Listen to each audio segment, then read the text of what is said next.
Meus irmãos, graça e paz, vamos dar início ao nosso estudo hoje. É a segunda parte do que nós começamos na semana passada, né? Então, esses dois primeiros estudos acabaram sendo um conteúdo mais teórico, mais teológico, né, do que é o culto cristão. O objetivo é que a gente tenha uma compreensão do que significa um culto dentro, dentro da tradição nossa, mas dentro dos princípios que a gente encontra no Novo Testamento, na experiência ali dos primeiros cristãos, tanto da era dos apóstolos até ali as primeiras décadas do segundo século. Então, entender como eles enxergavam o culto, como eles vivenciavam o culto, né? A partir daí, dessa compreensão, a gente refletir sobre o nosso culto cristão, né? Então, esse é o nosso objetivo. Vamos orar, né, nesse momento. Querido Senhor, queremos nesse momento nos colocar em Tuas mãos, pedir a Tua direção sobre as nossas vidas, nesse momento que estamos para estudar a Tua Palavra. Abençoa-nos, é o que te suplicamos em nome de Jesus. Amém.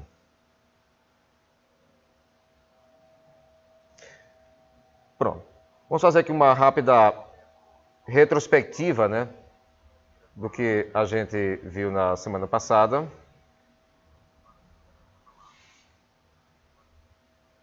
Então, tratando sobre o culto cristão.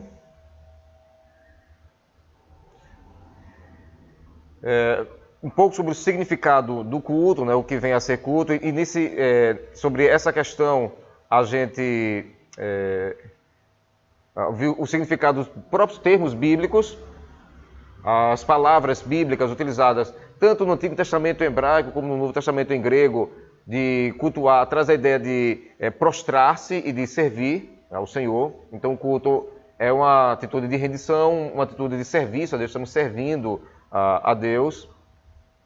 A gente viu também que sinônimo de veneração, reverência, adoração, mas estamos pensando também no culto de uma forma mais específica, assim como um conjunto de ritos, um conjunto de atos que são voltados à adoração a Deus, porque vimos que o culto, no conceito bíblico, se aplica não apenas a esse momento que estamos reunidos como igreja, mas se aplica a todas as ocasiões da nossa vida. Ou seja, a vida humana tem que ser um ato de culto a Deus. Quer estejamos na igreja, no templo, quer estejamos em algum outro local, no trabalho, na escola, na rua, não importa o que estejamos fazendo, a nossa vida tem que ser vivida diante do altar de Deus. Ou seja, a nossa vida tem que ser uma entrega ao Senhor, nossa vida tem que ser um ato de culto. Mas a gente está tratando aqui do culto, daquele momento da reunião coletiva, em que os discípulos de Jesus, reunidos como igreja, prestam coletivamente, conjuntamente, um ritual ou um conjunto de atos de adoração a Deus. Então, nessa perspectiva, esse conjunto de atos, conjunto de ritos voltados à adoração a Deus. O culto propriamente dito. Então, na prática cristã, o culto é um encontro do homem com Deus que pode ser praticado individualmente ou de forma coletiva, que eu acabei de mencionar, né? E o principal propósito de todos que prestam culto é adorar o Senhor, né? Que Deus seja adorado, que o seu nome seja glorificado, que seja rendida a Ele a honra, o louvor que Ele merece. Então, Ele é o foco do culto. Mas, ao mesmo tempo, é o momento em que aquele que está adorando também espera receber algo para si. Um fortalecimento, uma proximidade maior com Deus, uma visitação da parte de Deus diferenciada.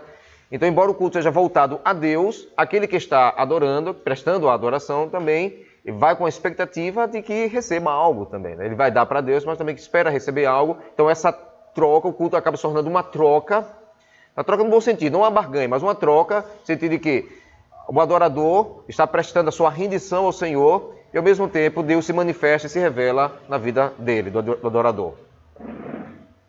E aí a gente refletiu sobre o diálogo de Jesus com a mulher samaritana, quando a mulher faz uma pergunta a Jesus sobre o local de adoração, já que a tradição judaica apontava para Jerusalém e a tradição samaritana apontava para o Monte Gerizim. E aí Jesus vai dizer para ela que o que importa para Deus, os verdadeiros adoradores, é que a adoração seja em espírito e em verdade. Então o local, ou o que mais que possa ser incluído aí, a liturgia, não é o importante. O importante é a atitude daquele que se coloca diante de Deus. É o que Jesus fala para aquela mulher. Então, tudo isso a gente viu na semana passada. E vimos também sobre a experiência dos primeiros discípulos ali na era apostólica. Então, os locais, dias e horários dos cultos.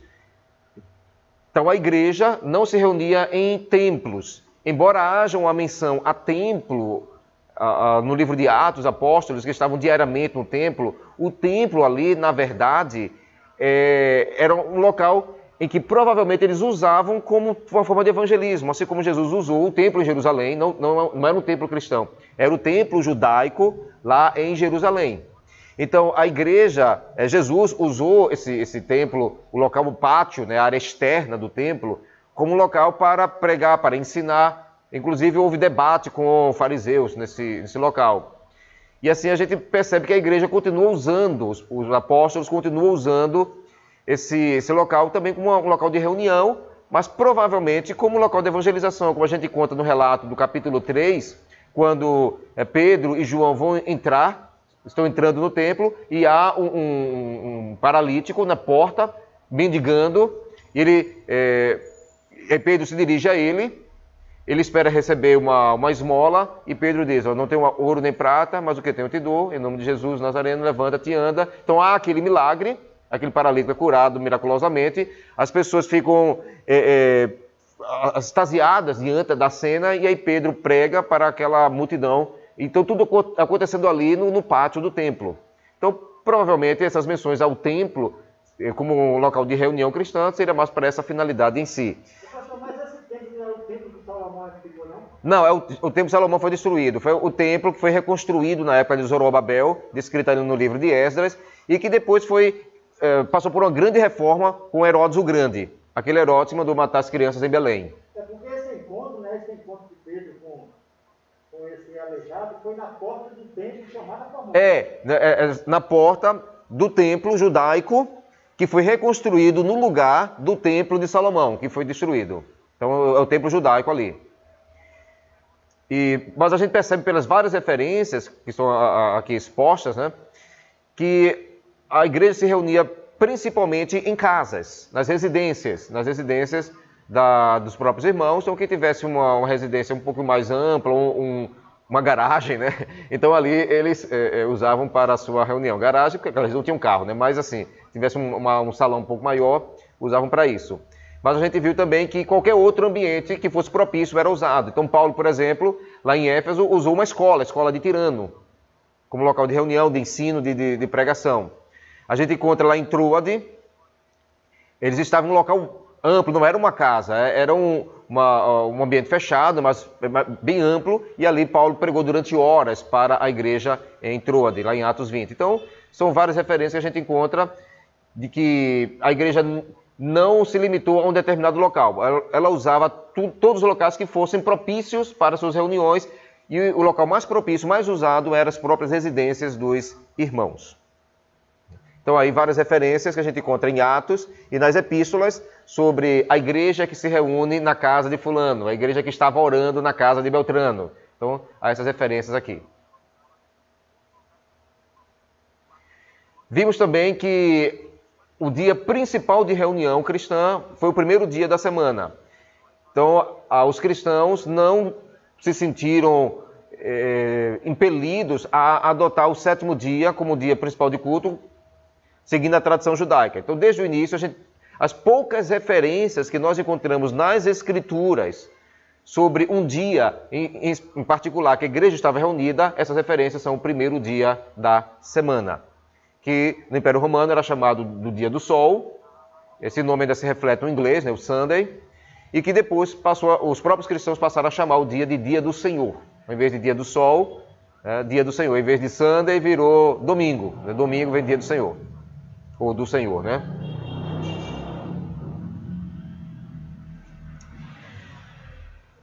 E nós vimos um relato, um registro ali do início do segundo século, uma carta escrita pelo governador da Bitínia, Plínio, ao imperador romano, Trajano, então uma carta do ano 112 da era cristã, que menciona alguns itens das práticas realizadas por esses cristãos em suas reuniões. Então ali foram unânimes. Esses que Plínio ele capturou, ele prendeu alguns cristãos para interrogatório, e Plínio disse que esses cristãos presos foram unânimes em reconhecer que sua culpa se reduzia apenas a isso.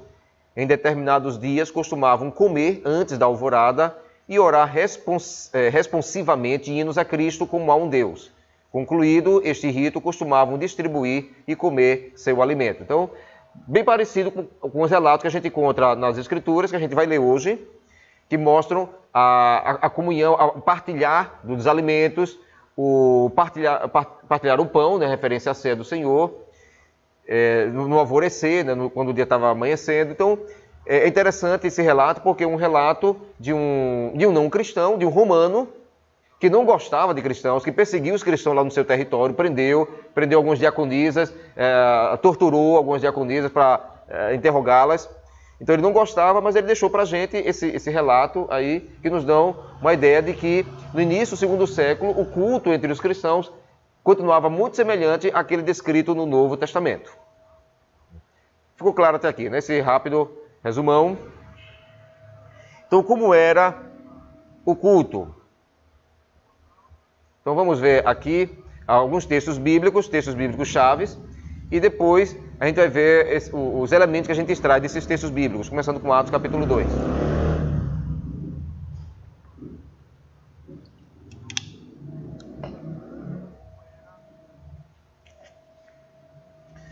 Vamos abrir no livro de Atos,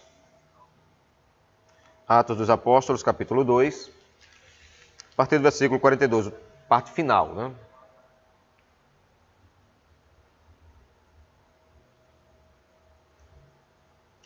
Depois da pregação de Pedro, ali no dia de Pentecostes, quando milhares de pessoas creem em Jesus, então a partir do versículo 42, se descreve como era a vida desses primeiros cristãos ali em Jerusalém.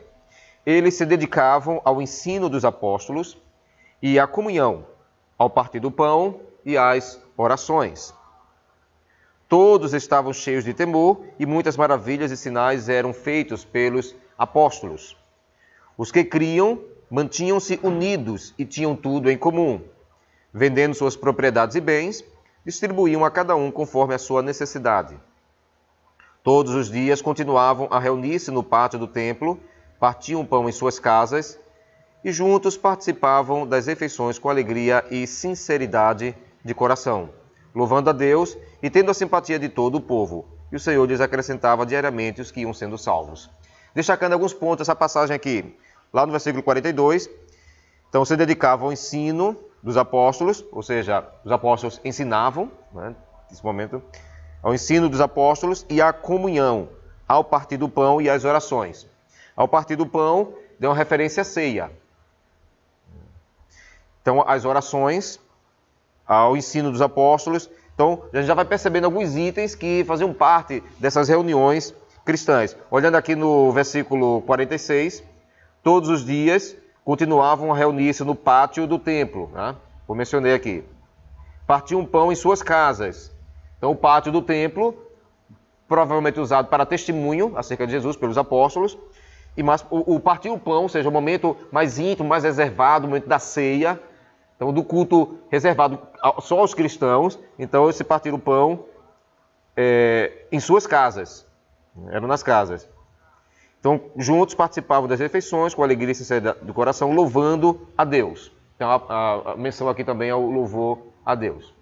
Vamos agora para outra referência. Primeira carta aos Coríntios, capítulo 14.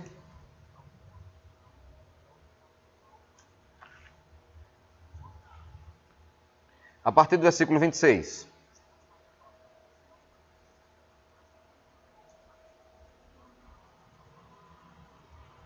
Primeira carta aos Coríntios, capítulo 14, a partir do 26, que diz: Portanto, que diremos, irmãos? Quando vocês se reúnem, cada um de vocês tem um salmo, ou uma palavra de instrução, uma revelação, uma palavra em uma língua, ou uma interpretação. Tudo seja feito para a edificação da igreja. Se, porém, alguém falar em língua, devem falar 2, no máximo 3, e alguém deve interpretar. Se não houver intérprete, fique calado na igreja, falando consigo mesmo e com Deus. Tratando-se de profetas, falem 2 ou 3, e os outros julguem cuidadosamente o que foi dito. Se vier uma revelação a alguém que está sentado, cale-se o primeiro, pois vocês todos podem profetizar, cada um por sua vez, de forma que todos sejam instruídos e encorajados. O espírito dos profetas está sujeito aos profetas. Paulo aqui nessa passagem está tratando sobre os dons. Então, é por isso que aqui o que ele destaca é a questão dos dons. Mas veja que quando vocês se reúnem, ele está mencionando aqui as reuniões cristãs, o momento do culto. Então ele vai e diz, né? Um tem um salmo, uma palavra de instrução, uma revelação, palavra em língua, interpretação. Se referindo aqui, o salmo, né, dá a ideia da gente de canto, ou seja, uma forma de canto. O salmodiar é uma forma de canto, né? E conforme eu mencionei na semana passada, o canto, é difícil a gente saber como era o canto dentro do culto cristão naquela época. Hoje em dia, as religiões possuem cantos diferentes. Como eu mencionei, por exemplo, quando o muçulmano vai fazer a leitura do Alcorão, normalmente ele faz uma forma de canto, né? Vai falando, é um canto, é uma recitação cantada. Ou quando um padre na igreja católica, ele está conduzindo a liturgia, então ele tem também uma fala que é tipo um canto, né?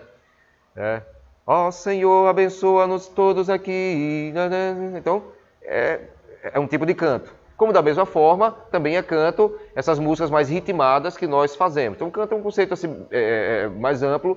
E como a gente não tinha gravador, né, na época, né, no primeiro século, então a gente fica com uma certa dúvida como seria essa forma de canto. A gente encontra menção no Antigo Testamento a cantos que dão uma ideia mais de ritmo, músicas ritmadas, porque tem um instrumento, quando você tem um instrumento musical, então subentende-se um certo ritmo, né? Seja um instrumento de cordas, como uma harpa, né, que era usada, ou um instrumento de sopro, né, ou até mesmo um instrumento de percussão, tambor.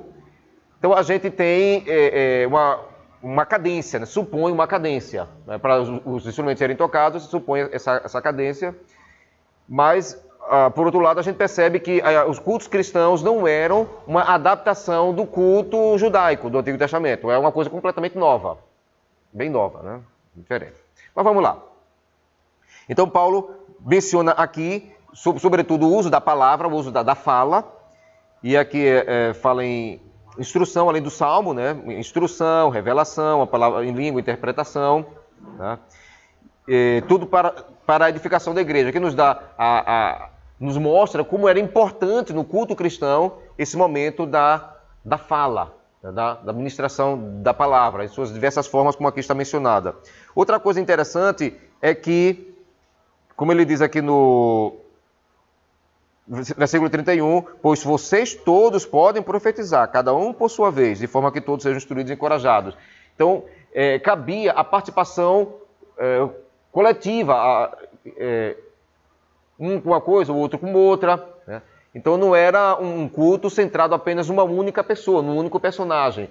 Então todos que estavam ali teriam liberdade, teriam a oportunidade de participar de alguma forma do culto. Então são algumas coisas que a gente percebe aqui. Então vamos lá para a outra passagem, em Efésios capítulo 5.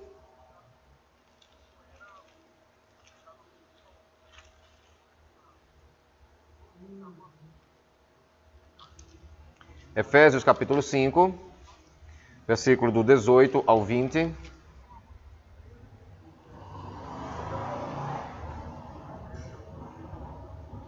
Que fala assim: não se embriaguem com vinho que leva à libertinagem, mas deixem-se encher pelo Espírito, falando entre si com salmos, hinos e cânticos espirituais, cantando e louvando de coração ao Senhor, dando graças constantemente a Deus Pai por todas as coisas, em nome de nosso Senhor Jesus Cristo. Até aí. Veja que Paulo aqui dá a ideia de uma reunião cristã, dá a ideia de um ato de celebração coletiva. Então, a busca pelo Espírito, não se embriague com vinho, mas deixem-se encher pelo Espírito. E aí, como se manifesta esse enchimento do Espírito? Pensando na coletividade, a coletividade se enchendo do Espírito. Então ele diz aqui, falando entre si, com salmos, hinos e cânticos espirituais, cantando e louvando de coração ao Senhor. Aqui Paulo dá um destaque à parte do canto, né, a parte do louvor, e ele utiliza várias expressões, várias palavras, endossando salmos, hinos e cânticos espirituais, né, cantando e louvando de coração ao Senhor. Uma coisa que a gente precisa mencionar é que os registros cristãos apontam que nos primeiros séculos, no culto cristão, não eram usados instrumentos musicais. Por que isso? Porque os instrumentos musicais, lembremos que a igreja ela se expandiu no mundo romano, no mundo gentílico. Então ela não adotou os costumes judaicos, então ela criou seus próprios costumes, né? A partir da própria cultura, a partir da própria mensagem do Evangelho. Então rompeu com o judaísmo em vários aspectos. Tanto que a igreja, embora tivesse alguns elementos judaicos, mas a grande maioria das pessoas que compunham as igrejas ali eram não judaicas, isso já na segunda metade do primeiro século. Claro, nos primeiros anos, a igreja lá em Jerusalém era só de judeu, mas quando vai avançando para outros territórios, o elemento não judeu, gentílico, grego, supera o elemento judaico. E os instrumentos musicais eram associados às festas romanas, do Império Romano, às festas pagãs. Então, os cristãos não usavam instrumentos musicais em seus cultos para não associar aos eventos pagãos, ao culto pagão ou às festividades pagãs. Então, das reuniões cristãs, os cantos ou a música era feita sem acompanhamento de instrumento musical. Daí surgiu a expressão a capela. Cantar como se canta lá na capela, porque lá na capela se canta sem instrumento musical. Aí ficou até os dias de hoje. Um conjunto que canta a capela, ou seja, um conjunto que canta, são vozes sem acompanhamento musical. Né? Daí a expressão a capela. Os primeiros instrumentos musicais dentro da tradição cristã vão ser introduzidos na Idade Média, começando com o órgão, o de teclas, e aos poucos não, depois de um longo tempo, que já na Era Moderna, que outros instrumentos vão sendo acrescentados com uma certa... não é dúvida a palavra, com um certo receio, uma certa desconfiança, uma certa desconfiança, os instrumentos foram sendo introduzidos aos poucos nas igrejas, dependendo também da igreja. O ramo protestante que acabou abarcando uma quantidade maior de instrumentos, variedade de instrumentos musicais, né? Mas com uma certa desconfiança. Então, durante muito tempo, basicamente era o órgão e o piano. Oi? O quê? Isso aí é no Novo Testamento. Sim, na experiência da igreja. No Antigo não tinha, né? Mas aí, como eu falei, na tradição judaica, foi Davi que introduziu a música dentro da liturgia judaica, porque não estava previsto isso na lei. Então, como Davi, ele simpatizava, ele tocava, ele era músico, tocava, cantava, então ele gostava da música, então quis introduzir a música no culto ali em Israel. Então, ele criou a sua banda musical, né, com vários instrumentos. Porque a história de que os levitas eram responsáveis por isso, né? Os levitas eles eram responsáveis pela parte religiosa como um todo e também pela parte musical quando a música foi introduzida, né, no culto judaico. Mas os cristãos, como eu falei, os cristãos, também a gente não sabe até que ponto a música era usada dentro da tradição judaica na época de Jesus. Com certeza não era tão ampla quanto era na época de Davi. Na sinagoga, por exemplo, a reunião na sinagoga era muito simples, era basicamente oração, instrução. Então, e no templo em Jerusalém, a maior parte das reuniões não usava assim, a música. Então era mais restrito do que na época de Davi. Na época de Davi foi que bombou, né, a música. E o cristianismo ele não adotou o rito judaico como sua liturgia de culto. Não adotou. E teve receio de adotar os instrumentos da sua época, já que os instrumentos eram usados nos rituais pagãos, nas festas pagãs. né? Então os cristãos não queriam se associar, né? Queriam se identificar com essas práticas. Foi o mesmo sentimento de desconfiança para a introdução, por exemplo, da guitarra, a introdução da bateria nas igrejas protestantes, já modernas. Porque a guitarra, a bateria estavam associados ao rock, né? E o rock é associado ao satanismo. Então, havia uma desconfiança muito grande em permitir o uso desses instrumentos na igreja. Mas, aos poucos, essa resistência foi sendo quebrada, de forma que é amplamente usado esses instrumentos e cada vez mais outros instrumentos estão sendo dentro da tradição protestante, né? Então, os católicos no Brasil estão começando a adotar também, né, copiando o que já foi adotado pelo protestantismo, a Igreja Evangélica Brasileira, há algum tempo. Mas na época, nos primeiros séculos, então não se usava instrumentos musicais. Então, é só a partir da Idade Média é que o órgão e depois o piano vão ser introduzidos. Agora vamos olhar uma outra passagem. Sim, uma coisa interessante dessa passagem aqui de Efésios é a ideia da celebração, né? A ideia da gratidão. Então o versículo 20 diz, dando graças constantemente a Deus, Pai, por todas as coisas. Mostrando um culto, uma reunião, um culto para celebrar. Tanto que o primeiro dia da semana, usada para as reuniões cristãs, era uma celebração da ressurreição de Jesus. Então o culto cristão era um culto de celebração. Quando eu digo de celebração, não estou pensando na celebração ao estilo moderno, século XXI, dos jovens, né, jovens evangélicos, século XX. Não, é a celebração de gratidão, de alegria, ao estilo deles, na época dele, lá do primeiro século, mas destacando que o culto não era um culto para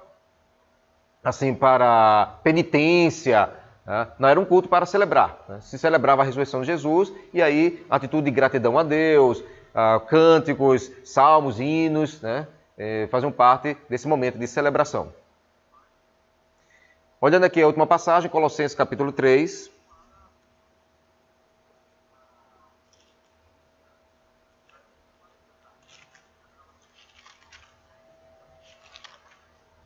Colossenses 3.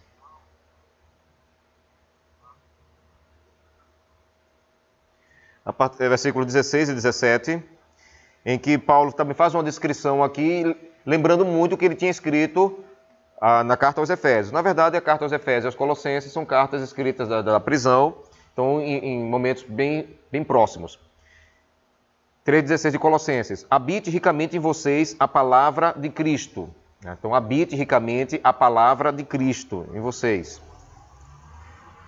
De que forma? Ele explica, ensinem e aconselhem-se uns aos outros com toda a sabedoria. Então, a questão do ensino como elemento importante do culto. E cantem salmos, hinos e cânticos espirituais com gratidão a Deus em seu coração. Tá? Repetindo o que a gente já leu em Efésios.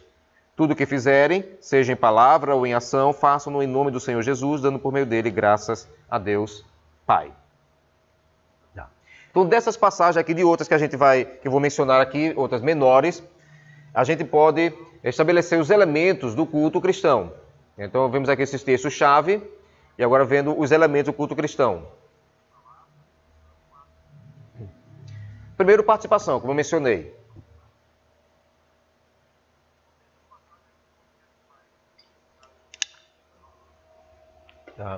A participação coletiva, em que as pessoas eram estimuladas a atuarem de alguma forma, a serem ativos. Claro, também não era uma obrigação, né? Mas o que eu quero dizer é que havia espaço para isso, havia oportunidade para isso. Então, a reunião cristã era uma reunião que tendia a ser tanto informal, não tinha aquela formalidade, aquela liturgia que a gente encontra nas cerimônias do judaísmo. Então, era muito mais informal. E aí as pessoas que estavam ali participando dentro daquela casa, dentro daquele ambiente, né? Lembramos que era uma casa, estavam reunidos em uma casa. Então as pessoas ali tinham espaço, tinham oportunidade para participar também ativamente, né? Não apenas ficar recebendo, mas dar alguma coisa no culto. Então a participação individual, coletiva, dentro do ambiente coletivo, era possível, né? E valorizada. Era algo espontâneo, né? Então, tá todo mundo reunido aqui e eu peço uma vez, era algo assim, eu queria ler tal Sim, sim, a espontaneidade. A gente subentende que havia uma espontaneidade, então, de alguém que gostaria de compartilhar algo. É evidente que não era também assim, desordem. Paulo, inclusive, na carta aos Coríntios, ele vai primar pela ordem. Então, com certeza, havia alguém já previsto que iria dizer algo. O principal ministro da palavra, a pessoa que iria pregar ou ensinar. Então, já estava previsto. Não era uma coisa de improviso, né? Vamos sortear agora quem é que vai pregar hoje ou quem vai ensinar hoje. Então, havia uma organização nesse sentido. Mas o culto não era totalmente assim, fechado de forma a impedir que outras pessoas pudessem também participar. Mas tinha uma pessoa específica, né? Sim. Só para ler a palavra. Né? Tinham pessoas específicas para algumas funções. A palavra não é feito hoje, o senhor dá a oportunidade a mim, a Felipe, a Márcia e a todo mundo. Não era? Não, veja só. Como eu disse, era possível outras pessoas participarem. Agora, tinha um indivíduo responsável para ler, inclusive havia a função do leitor nos séculos posteriores. Na época de Paulo, as mulheres do culto elas não podiam ter participação. Por quê? Até a palavra diz que era a própria lei que exigia isso, né? Quanto à participação feminina... Se ela tivesse que perguntar alguma coisa, que perguntasse ao marido dela em casa. Quanto à participação feminina, existe uma certa dúvida sobre o nível de participação. A gente encontra alguns escritos de Paulo, nesse mesmo capítulo 14, da primeira carta aos Coríntios, e na carta que ele escreve a Timóteo, fazendo uma série de restrições à mulher tendo uma posição de liderança ou de ensino até mesmo. Por outro lado, a gente encontra referências às mulheres profetizando no livro de Atos dos Apóstolos, referências às mulheres que profetizavam. A gente encontra também relatos cristãos ali dos primeiros séculos, de mulheres também com atitude de fala, de ensino. Em Apocalipse, a gente encontra uma referência a uma mulher chamada Jezabel, chamada ali de profetisa da igreja de Tiatira, se eu não estou enganado, que também ela ensinava, ela era uma líder espiritual. Né? E só que era uma mulher com um ensino errado, com um ensino estranho. Né? Mas o que demonstra o fato de que havia essa possibilidade. Então, há uma certa dúvida até que ponto as mulheres poderiam participar. Então, Paulo faz algumas restrições, O porquê dessas restrições ali, isso merece uma discussão própria, né, que não vai caber nesse momento aqui do nosso estudo. Mas, por outro lado, a gente encontra as mulheres também participando em outras referências, em outras passagens. O que isso pode sugerir é que não havia uma unanimidade sobre o nível de participação feminina nos cultos. Pode ser que em alguns locais elas tivessem mais liberdade, em outros locais nem tanto. Então, dependeria muito da própria natureza do ambiente, da comunidade e da própria mulher, né, dentro daquele ambiente. Então, uma mulher que começasse a se destacar em sabedoria, em fala, de repente poderia ter um espaço maior do que em outro ambiente que não houvesse uma mulher que se destacasse dessa forma. Vale lembrar que o ensino para a mulher, naquela época,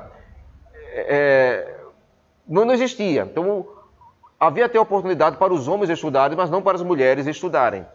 E isso já colocava em si a mulher em desvantagem, dentro daquele mundo ali do primeiro século. Tanto no judaísmo como no mundo greco-romano. Até uma separação havia, né? No judaísmo a distinção era severa. As mulheres nem poderiam ir na sinagoga, nem poderiam estar no mesmo ambiente que os homens, até hoje, né? Elas tinham que ficar numa sala à parte, às vezes assistindo através de uma tela, né? De uma telinha. Então não podiam estar no mesmo ambiente. Eu vi essa semana que houve um protesto lá em Jerusalém, próximo aos Muros das Lamentações, de mulheres judias que estavam querendo também permissão para ter os mesmos direitos que os homens ali no Muro das Lamentações para prestar o seu culto também, né? Poder carregar as escrituras, ler as escrituras, que até hoje existe restrição. Mas as mulheres lá em Jerusalém protestando contra isso e querendo maior abertura para essa finalidade. Mas no mundo greco-romano da época também as mulheres não tinham a mesma oportunidade de ensino que tinham os homens. Então isso, por natureza, já colocava a mulher em desvantagem ao sexo masculino quanto ao conhecimento das coisas para poder ensinar.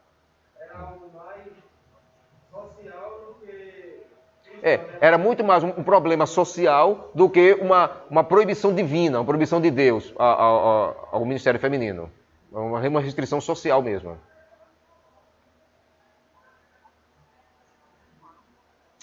Pronto, continuando aqui. Perdi aqui, ó. Pronto, outra coisa, a oração. Então a gente viu referências à oração nessas passagens.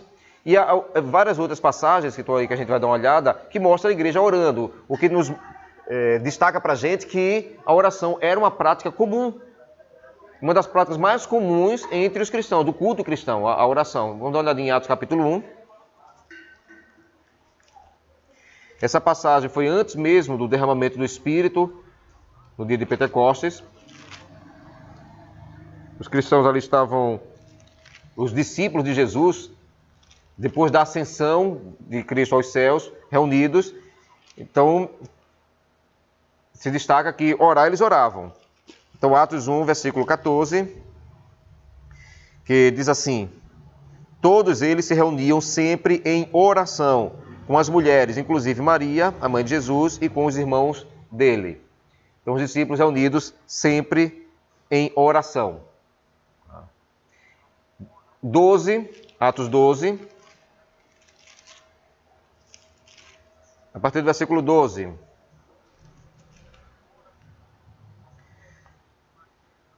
É uma narrativa que fala sobre a libertação do apóstolo Pedro, que estava preso, e aí ele é liberto de uma forma miraculosa, um anjo o conduz até o lado de fora da prisão. E aí, versículo 12, percebendo isso, percebendo que não era um sonho, que era real, né, que estava do lado de fora da prisão, Pedro se dirigiu à casa de Maria, mãe de João, também chamado Marcos, onde muita gente se havia reunido e estava orando. Pedro bateu a porta do alpendre na casa de Maria, né? Então a igreja reunida numa casa em oração, provavelmente oração pelo próprio Pedro. Então Pedro bateu a porta do alpendre e uma serva chamada Rode veio atender. Ao reconhecer a voz de Pedro, tomada de alegria, ela correu de volta sem abrir a porta. Então ficou você nem lembrou de abrir a porta para Pedro, né? Tão feliz para contar, Pedro está solto, né? Então Pedro está à porta, lá exclamando, e o povo ali em oração, né? Pedro está ali na porta. E eles, porém, lhe disseram: você está fora de si. Como Pedro está na porta? Pedro não está preso? Que história é essa? Interessante, eles orando pela libertação de Pedro, né? Aí chega a serva e diz: Pedro está ali na porta. Diz de história, mulher, Pedro está preso. Então, insistindo ela em afirmar que era Pedro, disseram-lhe: deve ser o anjo dele, né?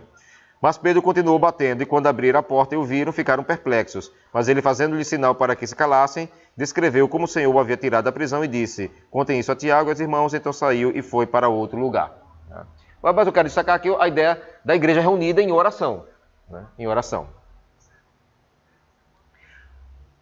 Atos 13, 1, né? Virando aqui a página. Na igreja de Antioquia havia profetas e mestres: Barnabé, Simeão, chamado Níger, Lúcio de Cirene, Manaém, que fora criado com Herodes o tetrarca, e Saulo. Enquanto adoravam o Senhor e jejuavam, disse o Espírito Santo: separem-me Barnabé e Saulo para a obra que eu os tenho chamado. Assim, depois de jejuar e orar, impuseram-lhes as mãos e os enviaram. Então a igreja reunida em adoração, jejuando, Deus fala com a igreja, e aí eles jejuando e orando, impõem as mãos sobre os apóstolos e os enviam. Então a igreja ali, a oração era um dos itens mais importantes das reuniões cristãs. Cânticos, como já mencionei, os cânticos faziam parte da liturgia cristã desde o início. Embora exista uma certa dúvida como era esse canto, mas o canto estava lá. A ministração da palavra, que era outro ponto central do culto. Outro ponto central. E a gente encontra várias referências a isso no Novo Testamento, inclusive demorado, né? Quando Paulo ali em Troade falou por horas, né? Ao ponto de um jovem adormecer e cair da parte mais alta do local onde eles estavam. Paulo ali em Éfeso também usando a escola de Tirano para ensinar, a gente viu aqui o ensino. Então, o Senhor concedeu, como vai dizer Paulo sobre os dons espirituais, né? O Senhor concedeu alguns para apóstolos, outros para profetas, outros para evangelistas e outros para pastores e mestres. Estamos mencionando os 5 ali, e veja que esses 5 que Paulo menciona, todos fazem uso da palavra, são ministros da palavra. Então, visando a edificação dos santos, o aperfeiçoamento dos santos. Então, a ministração da palavra era um dos pontos centrais das reuniões cristãs. Eles se reuniam para ouvir, né? Alguém ensinar, alguém pregar para eles. Então, era uma parte importante. Perseveravam na doutrina dos apóstolos, né? A gente lê lá em Atos 2.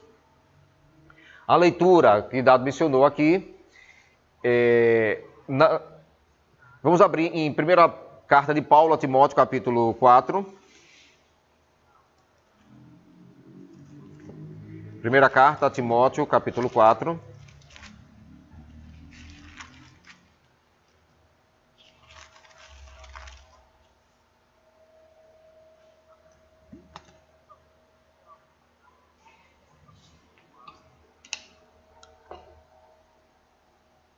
Versículo 13. Paulo diz: até a minha chegada... Paulo escrevendo para Timóteo, né? Falando para Timóteo. Timóteo estava pastoreando a igreja de Éfeso, se a gente pode usar essa expressão, né? Pastoreando. Então, até a minha chegada, dedique-se à leitura pública da Escritura, à exortação e ao ensino. Algumas Bíblias, algumas versões mais antigas, não botam a expressão leitura pública. Coloca simplesmente, até a minha chegada, dedica-se à leitura da Escritura. Mas o mais correto é a tradução leitura pública. Embora seja uma palavra só que esteja lá em Timóteo, mas essa palavra é uma palavra específica que se refere à leitura para outras pessoas ouvirem. É leitura pública mesmo. Então, Paulo não está falando aqui para Timóteo no sentido da sua vida devocional. Não, Paulo está falando para Timóteo no seu serviço à igreja. Então, para a igreja, dedique-se à leitura pública da Escritura, ou seja, leia a Escritura para as pessoas, né, para os ouvintes. Exorte-os, ensine. Então, essa leitura pública da Escritura era muito importante porque, como eu já mencionei aqui durante os cultos, não havia exemplares das Escrituras para cada um. Não existia imprensa naquela época. Então, todo o material escrito era escrito à mão.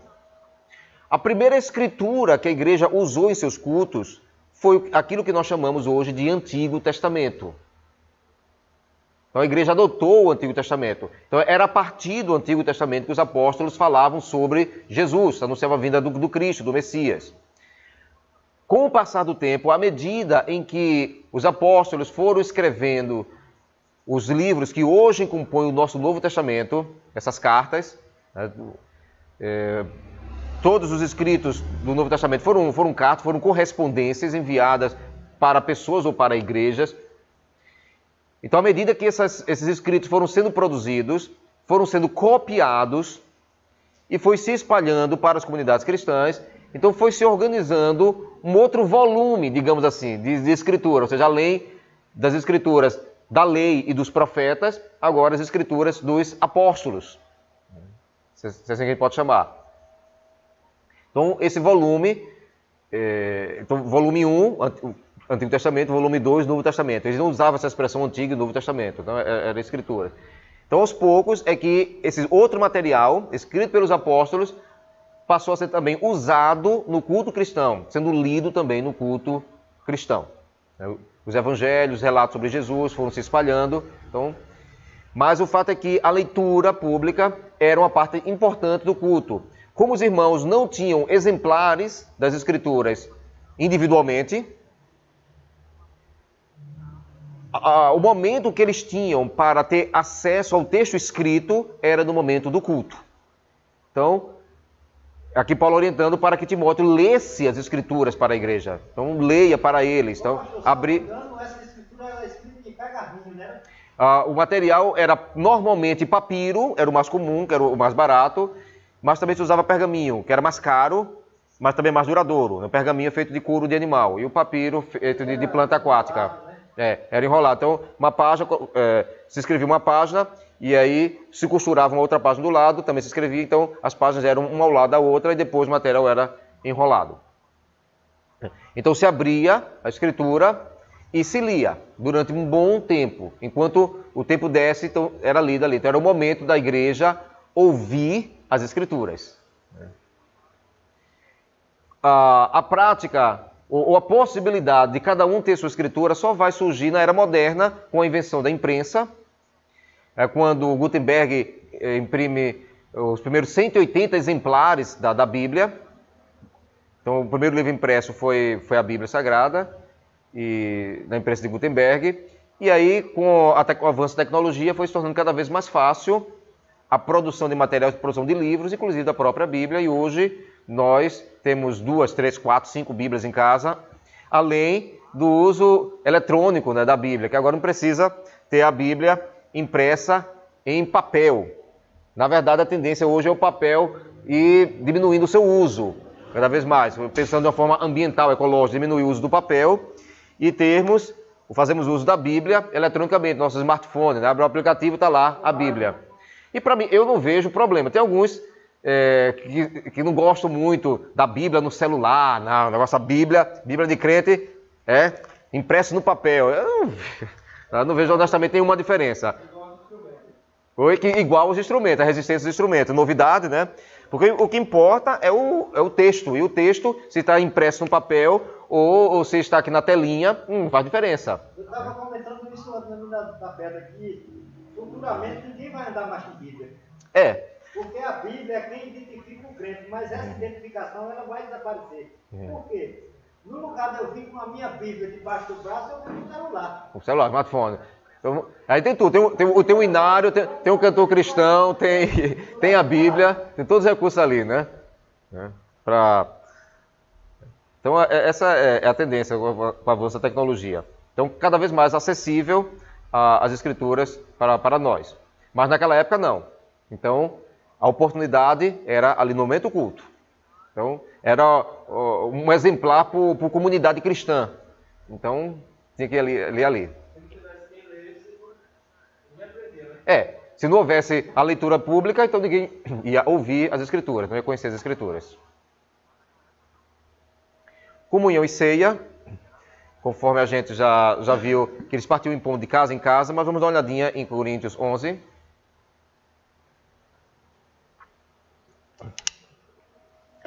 Só que de uma forma um pouco mais ampla do que nós costumamos ler nos nossos cultos de ceia. 1 Coríntios 11.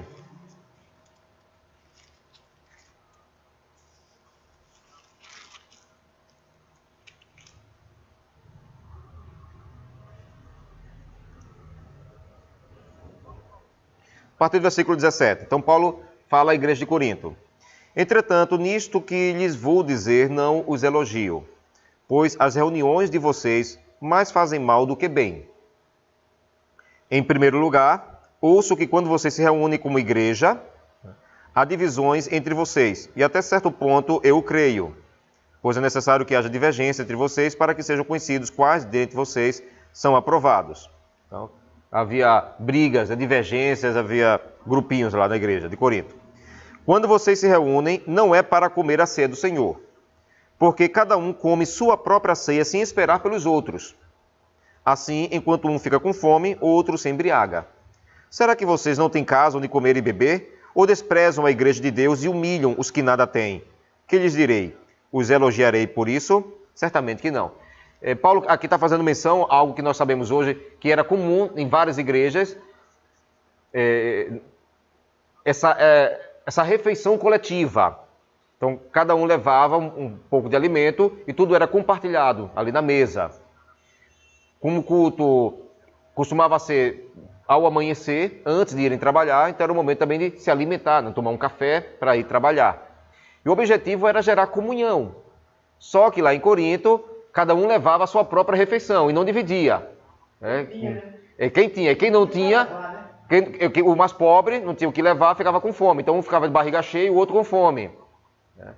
E ainda tem aquele que aproveitava para beber um pouco mais de vinho, que o uso do vinho era usual na antiguidade, tanto que em muitos locais era preferível você se hidratar com vinho do que se hidratar com água, já que em centros urbanos a água costuma ser contaminada. Né? Era vinho com álcool. É porque o próprio processo, né, de fermentação, ele produz o álcool. Se tirava o açúcar, extrai o açúcar e gera álcool. Então o vinho tinha álcool, tanto que alguns ficavam embriagados, né? Bebia demais, além da conta, e ficava embriagado. Naquela época, né, porque o vinho ele era fermentado em odres, né, de couro. Né? Sim, a questão da fermentação, facilitar a fermentação. A fermentação ainda era muito maior. Aí, se você bebesse exageradamente, com certeza ia se embriagar. Noé se embriagou e muito. Tanto que em muitos locais era preferível você se hidratar com vinho do que beber água, pegar doença, né, quando bebia água. Né, devido aos centros urbanos, a contaminação da água. Então era usual, o uso do vinho era comum, só que todo mundo sabia que se beber demais ia ficar bêbado, né? Então tinha que consumir comedidamente. Só que Paulo fala aqui que alguns bebiam demais, ficavam bêbados, e aí Paulo descreve isso como uma atitude de desrespeito, né? Uma atitude de ofensa a Deus. Né? Então vamos lá, continuando aqui. Pois recebi do Senhor, versículo 23, o que também lhes entreguei. Então Paulo vai mostrar o significado nobre, né, que era a ceia do Senhor. Então eles precisavam lidar com a coisa de forma mais respeitosa. Então, pois recebi do Senhor o que também lhes entreguei, que o Senhor Jesus, na noite que foi traído, tomou o pão, e tendo dado graças, partiu e disse, isto é o meu corpo, que é dado em favor de vocês. Façam isto em memória de mim. Da mesma forma, depois da ceia, ele tomou o cálice e disse, este cálice é a nova aliança no meu sangue. Façam isso sempre que o beberem em memória de mim. Aí Paulo conclui, porque sempre que comerem deste pão e beberem deste cálice, vocês anunciam a morte do Senhor, até que ele venha. E aí Paulo faz o alerta, portanto, todo aquele que comer o pão ou beber o cálice do Senhor indignamente, ou seja, de uma forma indigna, de uma forma desrespeitosa, será culpado de pecar contra o corpo e o sangue do Senhor. Examine-se cada um a si mesmo. E então coma do pão e beba do cálice. Então veja o seu procedimento. Examine-se cada um. Pois quem come e bebe sem discernir o corpo do Senhor, sem levar em consideração o significado, né, do ato, come e bebe para sua própria condenação. Você está atraindo juízo para si. Por isso há entre vocês muitos fracos e doentes, e vários já dormiram, a disciplina de Deus. Mas se nós tivéssemos o cuidado de examinar a nós mesmos, não receberíamos juízo. Quando, porém, somos julgados pelo Senhor, estamos sendo disciplinados para não sermos condenados com o mundo. Até aí. Basta até aí. Aliás, 33 é importante. Portanto, meus irmãos, quando vocês se reunirem para comer, fazer a refeição, esperem uns pelos outros. Se alguém estiver com fome, coma em casa, para que, quando vocês se reunirem, isso não resulte em condenação. A ideia de que ali é para partilhar. Quer comer mais? Se você pode, então coma em casa. E ali você só vai complementar. Né? Então, para que não haja essa discriminação. Uns comerem demais, os outros ficarem com fome. Né? É um exagero. Né? Exagero, exatamente. Né? A comunhão, o objetivo era a comunhão. Aí quando ele fala de indignamente, é porque o povo não tinha limite. Isso. Então, se algum estiver com fome, come em casa, para que quando vocês se reunirem, isso não resulte em condenação. Quanto ao mais, quando eu for, lhes darei instruções. Até aí. Tá? Então, comunhão e ceia era outro ponto importantíssimo das reuniões cristãs. Na verdade, a gente percebe por relatos antigos que os cristãos costumavam celebrar a ceia sempre ali no primeiro dia da semana, semanalmente. E a tradição de celebrar a ceia semanalmente é maioria dentro do cristianismo. Nós, protestantes, é que temos a tendência de celebrar a ceia apenas uma vez por mês. Mas as ramificações do cristianismo costumam celebrar semanalmente, né, a ceia, que era assim que era praticado ali no primeiro século. Embora também não há nenhuma determinação nas escrituras que deva ser semanalmente. Era uma prática usual dos cristãos. O que Jesus ordenou é que fosse feito regularmente. Façam isso em memória de mim. Então a gente tem adotado a prática de uma vez por mês. É o mais comum dentro do protestantismo. Gratidão e celebração, a gente viu nessas passagens. Então, participe do culto com gratidão em seus corações. Né? Celebrem a Deus, né? Cantem louvores. Então, gratidão e celebração, parte integrante do culto. Ofertas. Sim, havia um momento de oferta no culto também. Né? Na época lá da igreja primitiva. Então vamos dar uma olhadinha na primeira carta aos Coríntios, capítulo 16.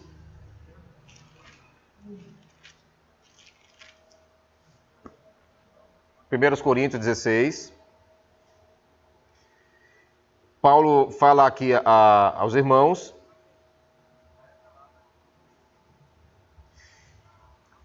E diz: quanto à coleta para o povo de Deus, coleta, né, o recebimento de oferta, né? Quanto à coleta para o povo de Deus, façam como ordenei às igrejas da Galácia. No primeiro dia da semana, né, que é o dia principal da reunião, cada um de vocês separe uma quantia de acordo com a sua renda, reservando-a para que não seja preciso fazer coletas quando eu chegar. Então vai guardando esse dinheiro. E essa coleta era uma coleta específica, a gente percebe no sentido mais amplo das Escrituras, que era para socorrer os irmãos carentes lá da Judéia, que estava havendo uma seca por lá. Então Paulo continua: então, quando eu chegar, entregarei cartas de recomendação aos homens que vocês aprovarem e os mandarei para Jerusalém com a oferta de vocês. Se me parecer conveniente ir também, eles me acompanharão. Então Paulo orientando sobre essa coleta. Então, no culto, no primeiro dia da semana, então, cada um já leva uma oferta e que haja um momento, um culto, para que essa oferta seja entregue, né? Então, se guarda esse dinheiro que vai ser encaminhado para os irmãos da Judéia, lá em Jerusalém. E, por fim, edificação e ordem. Veja que Paulo, na carta aos Coríntios, ele diz que tudo seja para a edificação da igreja. Um tem um salmo, o outro tem uma revelação, o outro tem uma palavra, tudo seja para a edificação da igreja. Ou seja, o culto tem que ocorrer de tal forma que a igreja seja edificada. É por isso que ele critica, ali no capítulo 11, quando você se reúne para o pior e não para o melhor. Porque as reuniões de vocês, em vez de produzir edificação, está produzindo mais discórdia, produzindo mais discriminação, etc. Então, edificação e ordem. Paulo vai lembrar no capítulo 14 sobre a ordem. Então, as coisas de Deus são coisas ordeiras. Cada um vai ter o seu momento, cada um tem a ocasião, vai poder participar, um após o outro. Não é bagunça. Ordem e decência. Exatamente. Tudo com ordem, né, para a edificação da igreja. Amém, amados? Amém. Alguém tem algo a perguntar ou comentar ainda? Eu tenho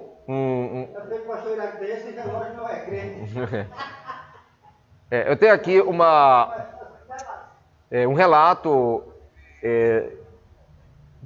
retirado do livro O Cristianismo através dos Séculos. O autor ele fez uma junção de duas obras ali que são do segundo século, que é o Didaquê. O Didaquê é um tipo de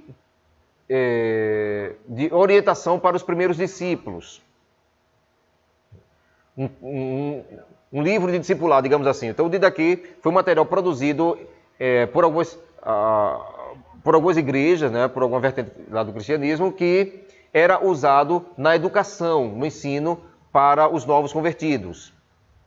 E também uma obra de Justino. Justino era um ex-filósofo que se tornou cristão. Ele diz que o cristianismo é a verdadeira filosofia. E se tornou um grande escritor e apologista ali do segundo século. Ele acabou sendo martirizado, daí Justino Mártir. Ele foi perseguido e martirizado. Então, uma das obras de Justino, chamada Apologia, ele também faz uma descrição do culto. Então, o Didaquê tinha orientações sobre o culto cristão e a obra de Justino. Fazendo um cruzamento entre o que estava escrito no Didaquê e a obra de Justino, então dá para fazer essa descrição de como um culto cristão era, ali no início do segundo século. Tá. O culto que acontecia no dia do sol, no primeiro dia da semana, que depois virou o dia do Senhor, começava com a leitura das memórias dos apóstolos ou dos escritos dos profetas até quando o tempo permitisse.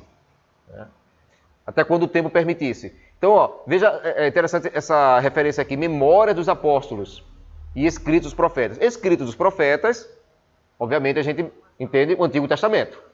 E memória dos apóstolos, ou seja, aquilo que os apóstolos escreveram e já estava circulando entre as igrejas. Uma outra obra escrita pelos apóstolos. Então era lido enquanto o tempo desse, enquanto o tempo permitisse. Dá para ler um pouquinho mais, vamos ler um pouquinho mais. Então lia-se o que hoje nós chamamos de Antigo Testamento e Novo Testamento. Então, a leitura litúrgica, que a gente chama aqui. Então, essa leitura das Escrituras, leitura pública das Escrituras. Uma exortação baseada na leitura era então feita pelo presidente da reunião. a pessoa que presidia a reunião. Hoje, para nós chamaríamos de pastor. Então, naquela época, no primeiro século, eram chamados de anciãos ou superintendentes, presbítero ou bispo. Então, era o termo. Então, esses eram os responsáveis pela liderança das comunidades cristãs. Então, o presbítero, o ancião, encarregado naquele dia de fazer a instrução, é quem fazia essa exortação baseada na leitura que foi feita. A congregação ficava em pé para a oração. Então, uma oração, né? Então, a gente percebe que eles estavam sentados, né? Ficavam em pé para a oração. A celebração da ceia seguia o beijo da paz. Então, o chamado ósculo santo, que a gente encontra na própria Escritura. Saudai-vos com o ósculo santo, era o beijo. Né?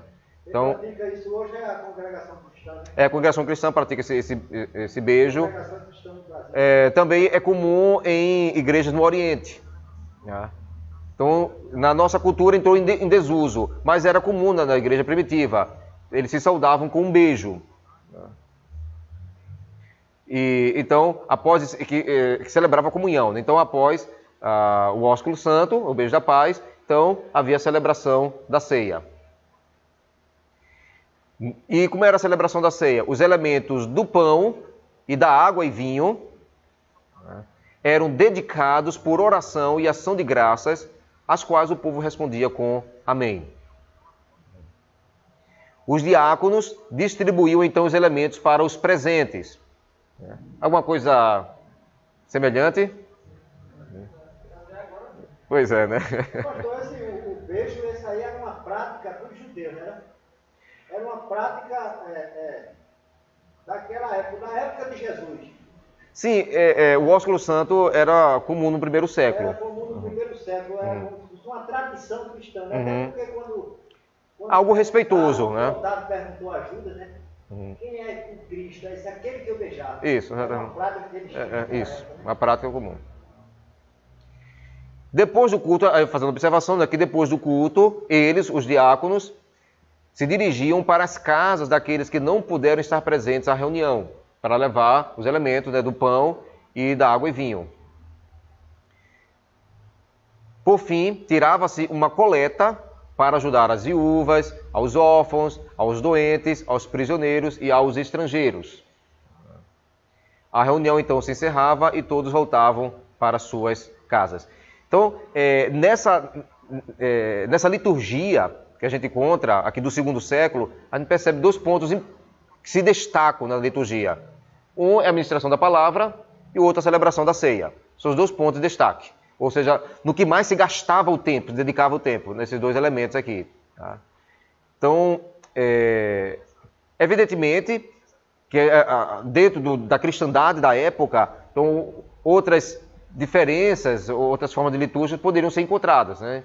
Mas é interessante notar que havia essa descrição do culto no Didaquê, que era um material de ensino cristão, utilizado em muitas igrejas da época, e o Justino faz essa narrativa também, que mostra que, se não todas, mas a maior parte das igrejas adotavam um estilo bem simples assim de culto, se não em todas as reuniões, pelo menos na reunião ali do primeiro dia da semana, que era a reunião principal de culto. Amém, irmãos? Amém. Então, isso aqui foi o que programei para hoje.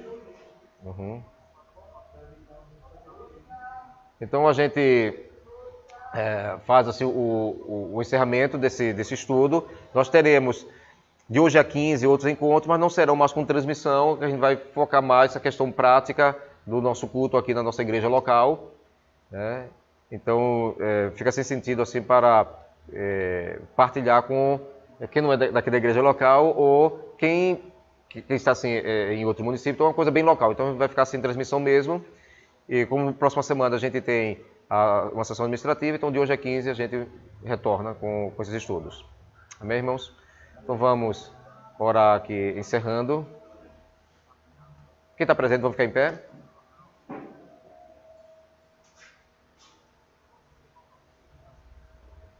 Vamos orar.